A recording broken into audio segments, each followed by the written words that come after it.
Russia Ukraine സംഘർഷം അവസാനിപ്പിക്കാൻ American president Donald Trump നടത്തുന്ന നീക്കങ്ങൾ സാഗൂതം വീക്ഷിക്കുകയാണ് ലോകം. ട്രംപ് എന്താണ് ചെയ്യാൻ പോകുന്നത് എന്നതൊന്നും ആർക്കും വ്യക്തവുമല്ല. ഒരു കാര്യം ഉറപ്പാണ്, ട്രംപിന്റെ നിലപാടുകൾ ഏതായാലും ഉക്രൈൻ ഒരിക്കലും സ്വീകാര്യമായവ ആയിരിക്കില്ല എന്നത് ഉറപ്പ് തന്നെയാണ്. കാരണം ഇക്കഴിഞ്ഞ ആഴ്ചയിൽ സൗദിയിലെ റിയാദിൽ ട്രംപും റഷ്യൻ പ്രസിഡന്റ് വ്ളാഡിമിർ പുടിനും കൂടിക്കാഴ്ച നടത്തുന്നതിൻ്റെ ഭാഗമായുള്ള ഒരു ഉന്നതതല യോഗം നടന്നിരുന്നു. ആ ചർച്ചകളിലൊക്കെ നടന്ന കാര്യങ്ങൾ നമ്മൾ വിലയിരുത്തുമ്പോൾ ആ കാര്യങ്ങളൊക്കെ വ്യക്തവുമാണ്. ഇവിടെ വെച്ച് താൻ പുടിനുമായി ഫോണിൽ സംസാരിച്ചു എന്ന് പറഞ്ഞ ട്രംപ്, പുടിന് യുദ്ധം അവസാനിപ്പിക്കാൻ ആഗ്രഹമുണ്ടെന്നും വിട്ടുവീഴ്ച ചെയ്യാം എന്ന് പുടിൻ പറഞ്ഞിട്ടുണ്ട് എന്നുമായിരുന്നു വ്യക്തമാക്കിയത്. പക്ഷേ പുടിൻ്റെ ഭാഷയിലെ വിട്ടുവീഴ്ചയാണ് നമ്മുടെ ഈ വിഷയത്തിലെ ചർച്ചാ വിഷയം. പുടിൻ്റെ ഭാഷയിലെ വിട്ടുവീഴ്ച എന്നത് റഷ്യയോ പുടിനോ ചെയ്യുന്ന വിട്ടുവീഴ്ചയല്ല, പകരം ഉക്രൈൻ നിർബന്ധമായും റഷ്യക്ക് മുൻപിൽ ചെയ്യേണ്ട കാര്യമാണ് എന്നോർക്കണം. റഷ്യ എന്താണോ ഉക്രൈനുമായി യുദ്ധം ചെയ്യുവാനുള്ള സാഹചര്യത്തിലേക്ക് എത്തിയിരുന്നത്, അവയൊക്കെ ഉക്രൈൻ സമ്മതിച്ചെങ്കിൽ മാത്രം വിട്ടുവീഴ്ചയാകാം എന്നതായിരിക്കും പുടിൻ്റെ വിട്ടുവീഴ്ചയുടെ സാരം എന്നത് ഈ പറയുന്ന ഡൊണാൾഡ് ട്രംപിനും ലോകത്തിനും മുഴുക്കെയും അറിയാം. എന്ന് വെച്ചാൽ നാറ്റോ സഖ്യത്തിൽ ട്രംപ് ജീവിച്ചിരിക്കുന്ന കാലത്തോളം ഉക്രൈന് പ്രവേശനം ലഭിക്കുകയില്ല എന്ന് റഷ്യക്ക് ബോധ്യമായിരിക്കുന്നു എന്ന് വ്യക്തമാവുകയാണ് ഇവിടെ. അമേരിക്കൻ പ്രതിരോധ സെക്രട്ടറി പീറ്റ് ഹെക്സത്ത് പറഞ്ഞത്, ഉക്രൈൻ്റെ ദീർഘകാല സുരക്ഷയ്ക്ക് നാറ്റോയിൽ ചേരുക എന്നത് ഉക്രൈനെ സംബന്ധിച്ചിടത്തോളം അവരുടെ യുക്തിക്ക് നിരക്കുന്നതല്ല എന്നാണ്. മറ്റൊരു കാര്യം ഉക്രൈൻ്റെ സുരക്ഷയാണ്. ആ സുരക്ഷയ്ക്കായി നാറ്റോക്ക് പകരം ഒരു അന്താരാഷ്ട്ര സൈനിക ടീമിനെയാകും നിയമിക്കുക. ഇക്കാര്യത്തിൽ റഷ്യയുടെ തീരുമാനമാണ് അന്തിമ ചിത്രം നൽകുക എന്നതോർക്കണം. ഇതിനിടയിലും ഒരുപാട് പ്രശ്നങ്ങളുണ്ട്. ഉക്രൈൻ്റെ മറ്റൊരു പ്രധാനപ്പെട്ട ആവശ്യമാണ് റഷ്യ പിടിച്ചെടുത്ത പ്രദേശങ്ങൾ തങ്ങൾക്ക് തന്നെ തിരികെ വേണം എന്നത്. എന്നാൽ മധ്യസ്ഥ ശ്രമം നടത്തുന്ന അമേരിക്ക മുന്നോട്ട് വെക്കുന്ന ഫോർമുലയിൽ 2014 മുൻപുള്ള അഥവാ റഷ്യ പിടിച്ചെടുത്ത ഉക്രൈൻ ഭൂമികളായ ക്രീമിയൻ പെനിൻസുലയും ഡോൺബാസ് മേഖലയും ഉക്രൈൻ തിരികെ ചോദിക്കാൻ പാടില്ല എന്നത് പറയുന്നത് അമേരിക്കയാണ്. യുദ്ധത്തിൽ തകർന്ന രാജ്യം റഷ്യയുമായി ചർച്ചയിലെത്തി ഒത്തുതീർപ്പിന് ഉൾപ്പെടെ തയ്യാറാകണം എന്നുമാണ് അമേരിക്ക മുന്നോട്ട് വെക്കുന്ന ഉപാധി. ഫലത്തിൽ ഉക്രൈൻ്റെ ആളല്ല, റഷ്യയുടെ ആളാണ് ഇപ്പോൾ അമേരിക്ക എന്ന് വേണമെങ്കിൽ ഫലിത രൂപത്തിൽ നമുക്ക് പറയാൻ പറ്റും. ഉക്രൈന് ഭൂമിയുമില്ല, സുരക്ഷയുമില്ല എന്നതാണ് ഇപ്പോൾ നമ്മൾ കാണുന്ന കാര്യം.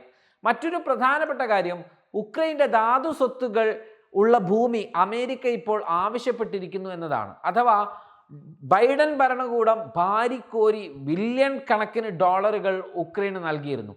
ഈ തുക തിരികെ വേണം എന്നതാണ് ട്രംപ് ഇപ്പോൾ ആവശ്യപ്പെട്ടിരിക്കുന്നത്. യുദ്ധത്തിൽ പൂർണ്ണമായും തകർന്ന ഉക്രൈന് ഈ സാഹചര്യത്തിൽ ഇത്രയും തുക തിരികെ നൽകുക സാധ്യമല്ലാത്തതിനാൽ ഉക്രൈൻ്റെ ധാതു സമ്പത്തുകളാൽ സമ്പന്നമായ നല്ലൊരു ശതമാനം ഭൂമിയും തങ്ങൾക്ക് വേണം എന്നാണ് അമേരിക്ക ഇപ്പോൾ ഉക്രൈനോട് നിർദ്ദേശിച്ചിരിക്കുന്നത്.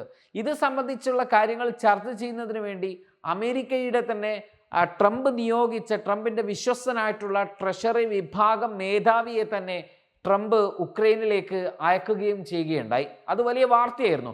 സെലൻസ്കിയുമായി ഇദ്ദേഹം ചർച്ച നടത്തുകയും ചെയ്തിരുന്നു.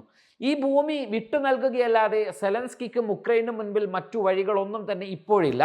ഇത് നൽകാൻ ഉക്രൈൻ തയ്യാറായില്ലെങ്കിൽ സ്റ്റാർലിങ്ക് ഉപഗ്രഹ ബന്ധം വിച്ഛേദിക്കുമെന്ന് അമേരിക്ക ഭീഷണിപ്പെടുത്തിയതായി ചില അന്താരാഷ്ട്ര മാധ്യമങ്ങൾ അവരുടെ വാർത്തകളിലൊക്കെ പങ്കുവെക്കുന്നുണ്ട് ഈ റിപ്പോർട്ട്. ഈ ഭൂമിയിലും റഷ്യക്ക് കണ്ണുണ്ട് എന്നതും നമ്മളിവിടെ പ്രത്യേകം ഓർക്കണം.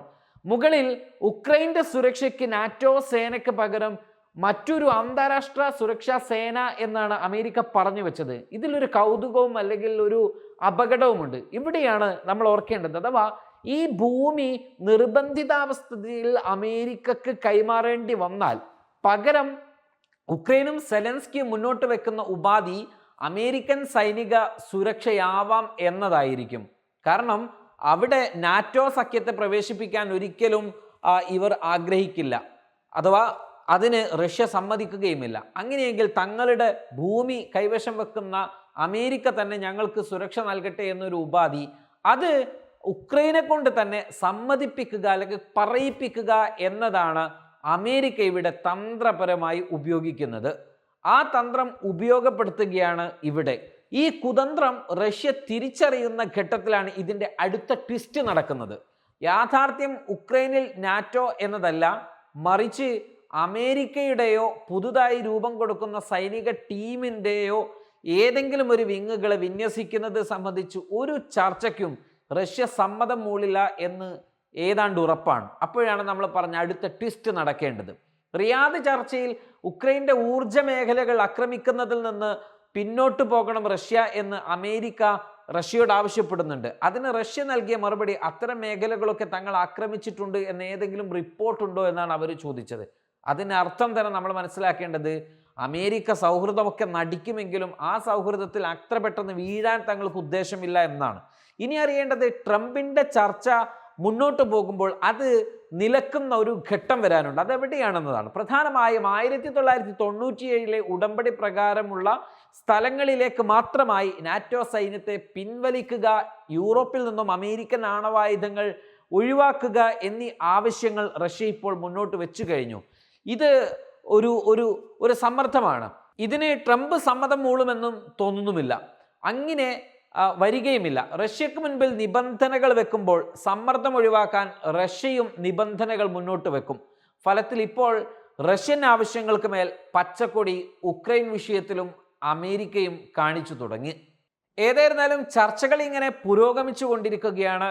രണ്ട് രാജ്യങ്ങളും അവരുടെ ഏറ്റവും മികച്ച അന്താരാഷ്ട്ര കുതന്ത്രങ്ങളും തന്ത്രങ്ങളും പുറത്തെടുത്തു കൊണ്ടിരിക്കുകയാണ്. ഈ കുതന്ത്രത്തിലും തന്ത്രത്തിലും ആർക്കായിരിക്കും മേധാവിത്വം ലഭിക്കുക എന്നതാണ് ലോകമൊക്കെ ഉറ്റുനോക്കിക്കൊണ്ടിരിക്കുന്നത്.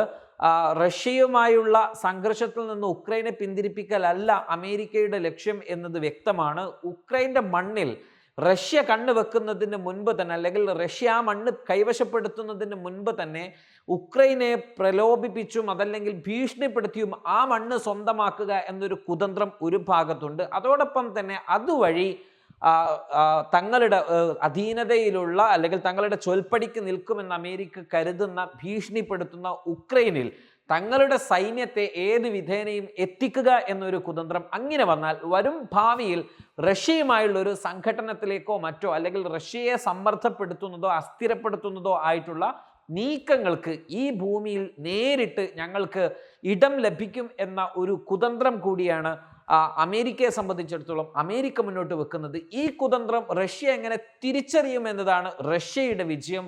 റഷ്യ അത് വിട്ടുകൊണ്ടുള്ള ഒരു ചർച്ചകൾക്കും ഏതെങ്കിലും തരത്തിലുള്ള ഉടമ്പടികളിലും ഒപ്പുവെക്കുക എന്നത് റഷ്യയെ സംബന്ധിച്ചിടത്തോളം റഷ്യക്കും അസ്വീകാര്യം തന്നെയാണ്.